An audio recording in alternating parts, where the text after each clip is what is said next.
Hello, it's Mouse here. I'm going to read you another story from the Green Storybooks. So this one today is The Tale of Tom Kitten.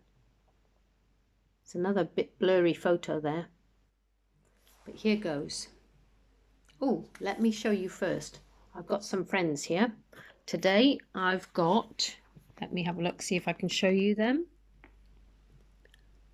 I've got some little cats and some kittens and two little hamsters there. I hope you can see them all right. So I'm going to tell you a little bit of story about three kittens. So let's start. The Tale of Tom Kitten by Beatrix Potter. Here's a photo. Not a photo, it's a picture actually. This is the mummy cat and there's two of the kittens we're going to talk about. Once upon a time there were three little kittens and their names were Mittens, Tom Kitten and Moppet. They had dear little fur coats of their own. They tumbled about the doorstep and played in the dust.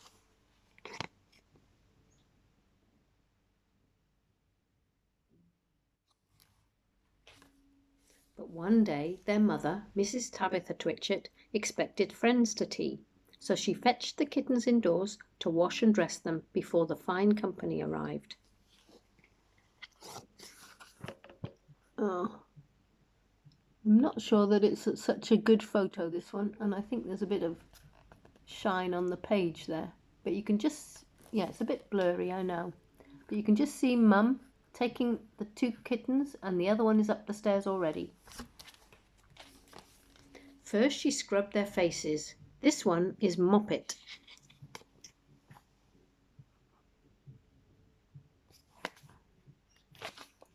Then she brushed their fur.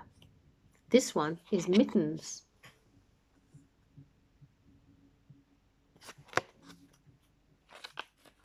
Then she combed their tails and whiskers. This is Tom Kitten. Tom was very naughty and he scratched.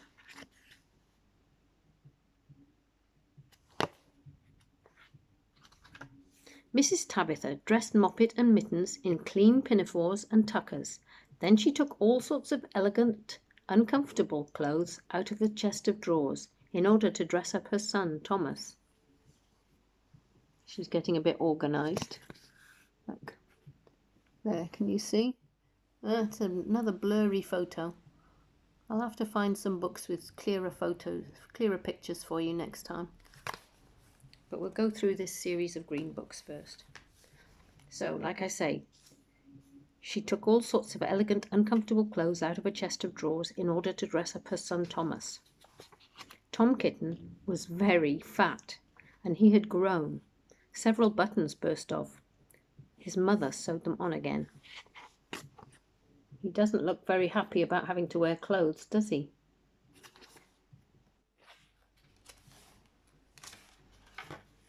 When the three kittens were ready, Mrs. Tabitha unwisely turned them out into the garden to be out of the way while she made some hot buttered toast. Now keep your frocks clean, children. You must walk on your hind legs. Keep away from the dirty ash pit and from Sally Hennypenny and from the pigsty and the puddle ducks. Well, that's a lot of instructions. But I think she wanted them to stay tidy. And that is quite difficult for these three. Moppet and Mittens walked down the garden path unsteadily. Presently they trod upon their pinafores and fell on their noses.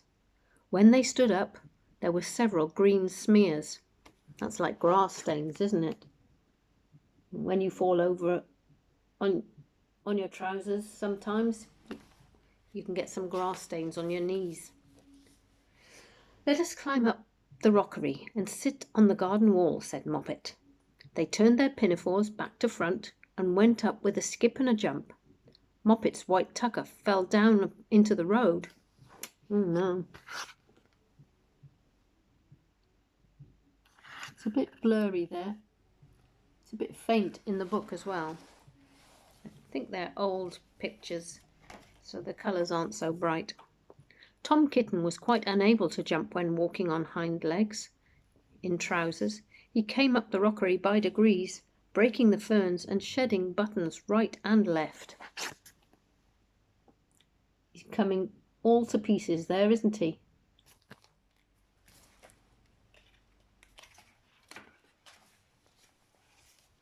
He was all in pieces when he reached the top of the wall.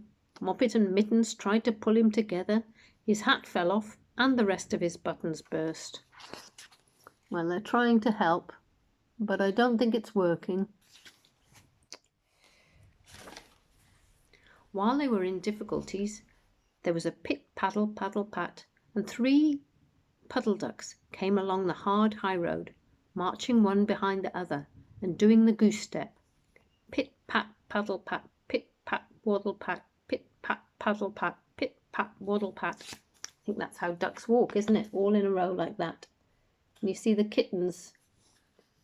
It's a very faint picture again, but can you see the kittens on the wall there while the ducks go past? They stopped and stood in a row and stared up at the kittens.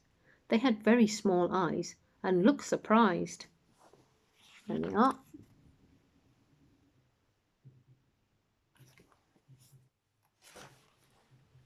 Then the 2 duckbirds, Rebecca and Jemima Puddle Duck, picked up the hat and tucker and put them on. Oh! You see the hat on one and the tucker on the other one, and there's something else, a pinafore on the ground there. Mittens laughed so that she fell off the wall. Moppet and Tom descended after her. The pinafores and all the rest of Tom's clothes came off on the way down. "Come, Mr. Drake Puddle Duck," said Moppet. "Come and help us to dress him. Come and button up Tom."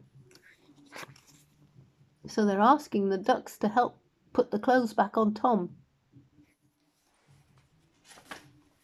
Mr. Drake Puddle Duck advanced in a slow, sideways manner, picked up the various articles. There he is, looking at what's all on the ground there. I'll try and get this picture a bit straight. But he put them on himself. They fitted him even worse than Tom Kitten. "It's a very fine morning," said Mr. Drake Puddle Duck. Well, I'm not sure he looks so fine, because it doesn't look as if any of those clothes fit him.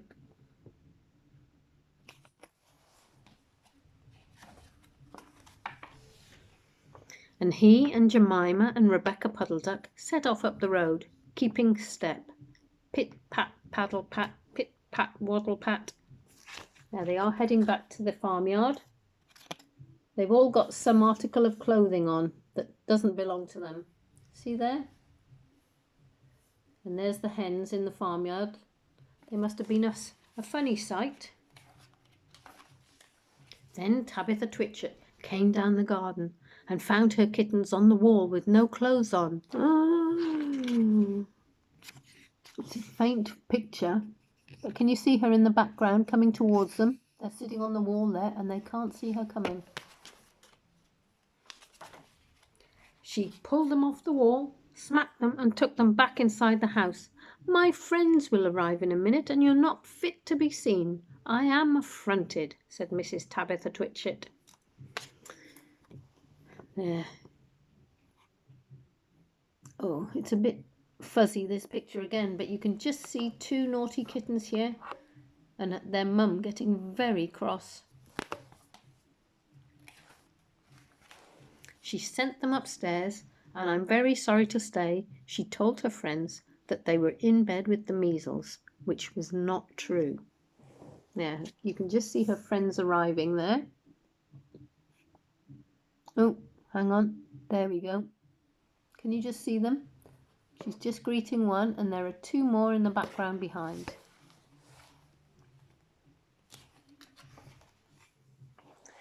Quite the contrary. They, that's the kittens, were not in bed, not in the least. Somehow there were very extraordinary noises overhead which disturbed the dignity and repose of the tea party. Do you know what's going on? I'll show you. Can you see? The kittens are climbing over everything. There's one even on top of the bed here. And look at the mess all on the floor there.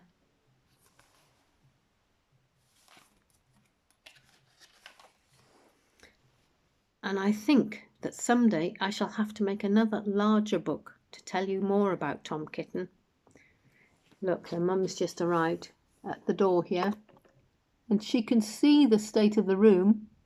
Can you see 3 cats in this picture? I'll give you a minute. It's not a very clear picture, but maybe you can just make out 3 cats.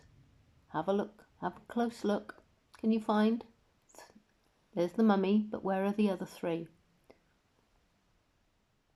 Well, this one is Tom Kitten. He's put some kind of bonnet on.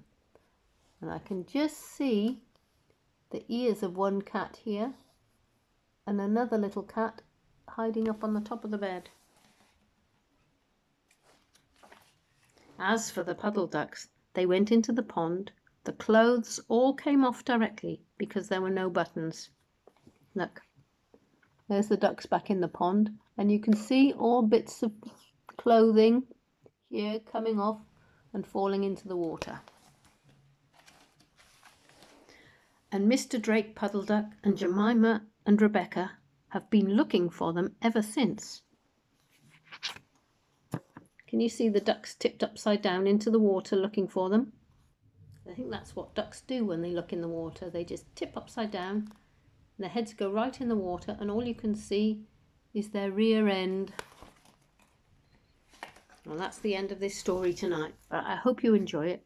Before we go, shall we see how the kittens are doing here? I think they've been very good this time.